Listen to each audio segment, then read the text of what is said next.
This is me before I start my videos. How big can I get it? Hi friends, today I'm going to be reviewing this revolutionary book called The Prophets by Robert Jones Jr.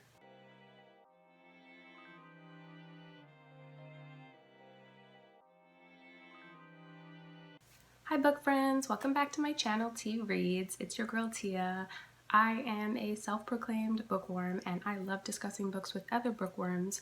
So if you love books and you want to hear me ramble on about books, don't forget to subscribe below so that you don't miss any of my future videos and me fighting my hair. So, like I mentioned, I'm going to be reviewing the book The Prophets by Robert Jones Jr. This book is so popular right now. When I'm on Instagram and I'm scrolling, I just see so many bookish people reading this book. I actually bought this book because at the end of 2020, I compiled a list of the most anticipated books of 2021, and this was at the top of the list. So yeah, I bought it having no idea that it was going to be so popular, but it's fantastic because this book is amazing and it makes me very happy to see how many people are reading it. So let's just get into the summary of the book, or like what this book is about. This book is set in the 1800s on a plantation called Empty, where two young men, Isaiah and Samuel, fall in love. Most of the people on the plantation are mesmerized by their love, but that is not the same for everyone. One of the enslaved people, Amos, he feels threatened by their love. He thinks that their love is dangerous, and he makes it his sole mission to basically ruin their relationship and stop their love from happening or from blossoming, because he feels like it's going to end up cursing everyone. And so in my opinion, this book is about resistance through love, resistance through community, and through spirituality. But of course, the heart of the story is Samuel and Isaiah and their pure and powerful love. So let me just start by saying that I have read a lot of slave narratives and I've watched enough movies about slavery in my lifetime that I told myself I was done. I was done. I didn't want to read any more books about slavery, and I didn't want to watch any more movies about slavery, because as important and educational as it is for us to be fully aware of the facts and fully aware of the brutality and the torture that our ancestors went through, I also know it is not easy to read these kind of books and watch these kinds of movies. It is traumatic, it is heartbreaking, and it is exhausting. But I also understand that by limiting myself in that way, I'm putting up these barriers and I am possibly missing out on work that is beautiful and inspiring. So when I read the synopsis for this book, I was interested solely because I knew I was going to be reading a story that I have never read before, about people who are never mentioned when we learn about slavery, and we watch movies about slavery. And I think it's important for us to tell these stories and that we read and watch these stories about the people that are often ignored or glossed over, so that we give these people a platform and we give these people a voice and we make these people real. And although this is a fictional account of queer love during slavery, there is no doubt in my mind that there were people like Samuel and Isaiah who existed during and before colonialism. And I knew I needed to read this book so that I can hear their story. And I'm so happy that I did, because this book, like I mentioned, is revolutionary. It's exhaustive, it's tragic, but it's also a beautiful love story. And I just thoroughly enjoyed it from beginning to end, and I think it's such an important book. So I'm very happy that I put down those barriers that I was putting up and I bought this book. Let's get into why I loved this novel, and I'm just going to give you a little bit of points of what I'm going to be going across, because there's so much in this book that I'm not going to be able to get to all of it, and obviously I don't want to get through all of it because then I'll be giving you spoilers. So some of the things I liked: I really liked the narrative structure. I love the themes on gender and sexuality. I appreciated the supernatural elements. I enjoyed the theme of community and resistance. And of course, I adored Samuel and Isaiah. So let's start with the narrative structure of this book. There are many different voices and perspectives in this novel.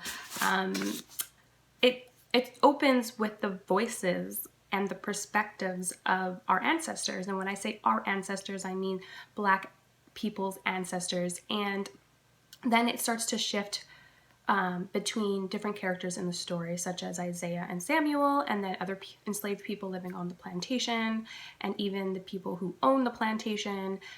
So yes, we are shifting between different perspectives in the story. So each chapter is a different person, but we also get some people multiple times. And what we then get is an in-depth account and story told through many different people who are involved in Samuel and Isaiah's life. On top of that, there are also chapters that take us back to Africa before and during colonialism. And so, like I said, yes, there's lots of different voices and time period jumps and shifts in the novel. There are the voices of our ancestors, who are called the Seven in the novel. There are the voices of, Samuel and Isaiah, and then the other people living in and around the plantation. And then there's also the accounts taking us back to Africa. And so there's a lot. And I read on other people's reviews that they found it hard getting into this novel because of all of the shifting between narrative structure and perspectives and timelines, but I never found it hard myself personally. Once I opened the book and realized that, like, oh, okay, like the ancestors are speaking to us, I just kind of figured just right off the bat this was going to be different and that this book was going to be told to me different. And so I was just like engaged from the jump, and I was on the ride, you know what I mean? Like flowing on the river of this book, and I never ever felt tripped up or confused. And I think that because it started with the first couple of chapters having our ancestors speak directly to us, it really worked because you are being spoken to, the reader. You are being directly spoken to, and it really draws you in to the story. So yeah, I was just completely captivated from the jump.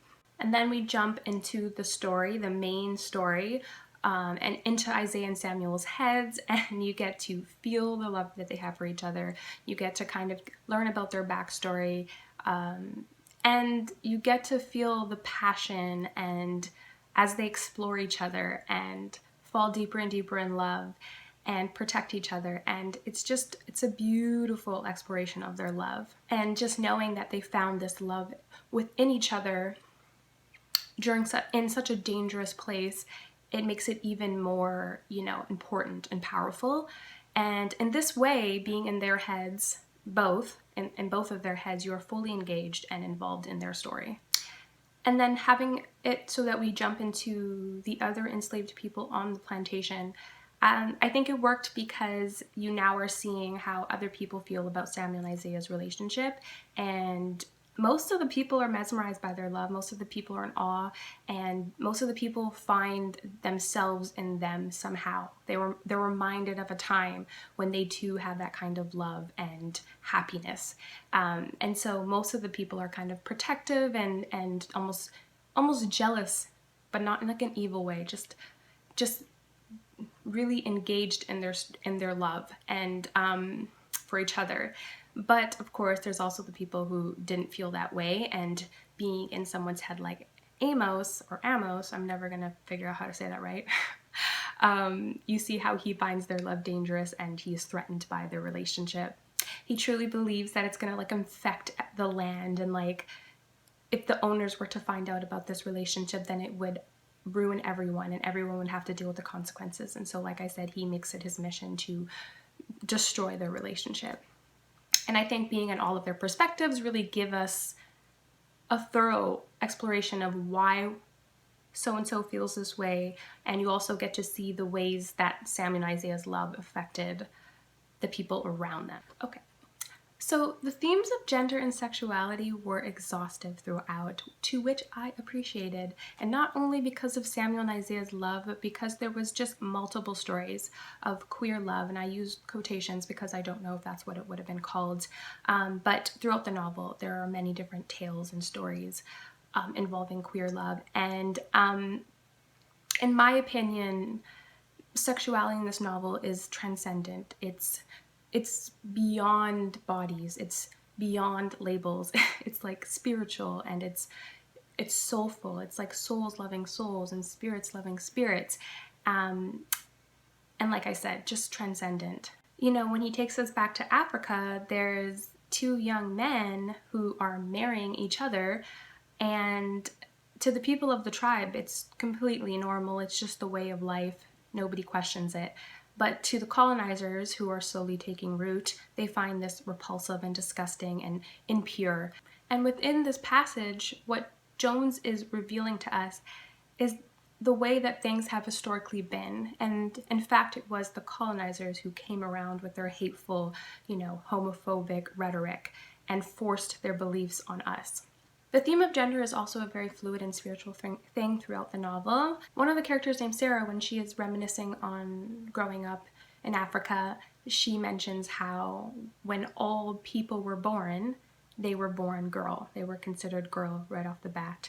And it wasn't until they reached puberty that they then chose if they wanted to be a woman, be a man, be free, or be all.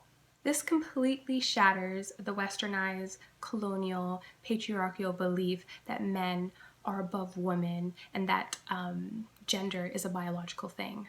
In this case, he actually writes, and I quote, "Girl was the alpha."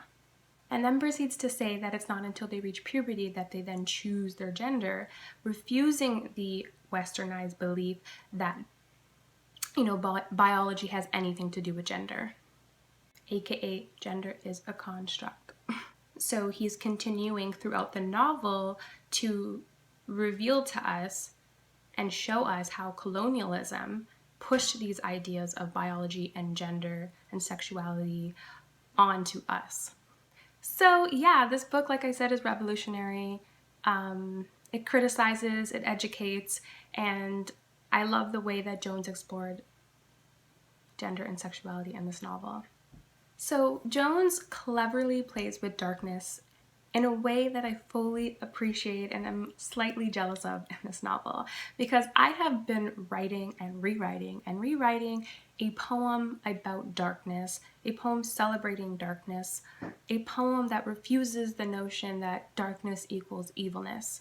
Because I believe it is the colonizers that associated darkness with evil and then therefore associated black skin with darkness and then therefore associated black skin with evilness. I wanted to eliminate that notion by writing this poem that I've been rewriting. And I actually finished the poem 3 days before I actually read this book. And so then when I opened this book and started reading it, I was like, oh, okay, Jones, I see what you're doing here. And I was like, and you're doing it much better than me. But I digress. He does it brilliantly. He makes darkness a safe place for Samuel and Isaiah. They live in the barn on the plantation because they tend to the animals, and then they actually sleep in the barn at night. And so it's within this barn, within this darkness, away from everyone else, where they explore their love for each other. He also makes darkness a place for protection and safety for in some parts of the novel, for other enslaved people on the plantation. But also there are dark figures. Like I said, there's supernatural elements throughout. Dark figures that are seen all over the plantation. And I would love to get into those dark figures. They're seen throughout from most of the people on the plantation, and they represent, I don't want to say what they represent because I don't want to give you spoilers. I want you guys to read the book and decide for yourself what they represent. But like I said, there's supernatural elements in the novel, which is shown through these dark figures. And so I was just really impressed by the way that he explored darkness in this novel and kind of challenged the idea of darkness in a way that I also been trying to do. I hope you guys can see the book still. It's a really heavy book, and yeah, my hand was getting tired, but yes, you can see it. Okay, so the theme of community and resistance. You cannot write a story about enslaved people without writing about resistance. Kanye West will have you believe that people that were enslaved just sat back and took it. But in reality, they fought back, and they fought back every day. And I think it's important for us to know and recognize that resistance looks like many different things. It could be big, it could be small, it could be covert, it could be overt. And I think that Jones does a brilliant job of showcasing all the ways in which the enslaved people resisted on a day-to-day basis. Something as covert as tainting the food that they cook for their masters and something as overt as physical violence. And I think that's important because often when we think of resistance, we think it's loud and big and people yelling and screaming and taking to the streets, but there are many different ways to resist, and I believe Black people resist every single day in ways that they don't even realize that they're doing it. And so I think Jones did a wonderful job revealing that to his readers and showing us the ways that the enslaved people were prone to resisting their captors. Community is very strong in this novel. There are a group of women on the plantation who make it their, I guess, their mission to protect the people on the plantation, but specifically Isaiah and Samuel, who they know are under scrutiny. They heal them, they care for them, they protect them, like I said, and they also fight for them. Maggie, who I would say is the leader of this community, often refers to their ancestors, and in this way heightens this connection and community that transcends time and place. And I think that just gives more strength to the story, and it also connects to the story that Robert shows us in Africa and how everything is like connected and how we are all connected. No matter how many lines down generations, we are always connected, and we are always connected to our ancestors, and in that way we transcend time and place. And so yes, like I said, the themes of community and resistance are powerful throughout, and I appreciated that. Last but certainly not least is the love story between Isaiah and Samuel. Two young men in dire, dangerous, terrible conditions finding love and happiness in each other. Their love is full of passion. It's raw, it's young love, it's pure, it's honest, and it's beautiful. I think that Robert Jones is an incredible storyteller. He's an incredible writer and an incredible lyricist. His words are like poetry, just like delicious. His imagery is distinct and active, and his words are visceral.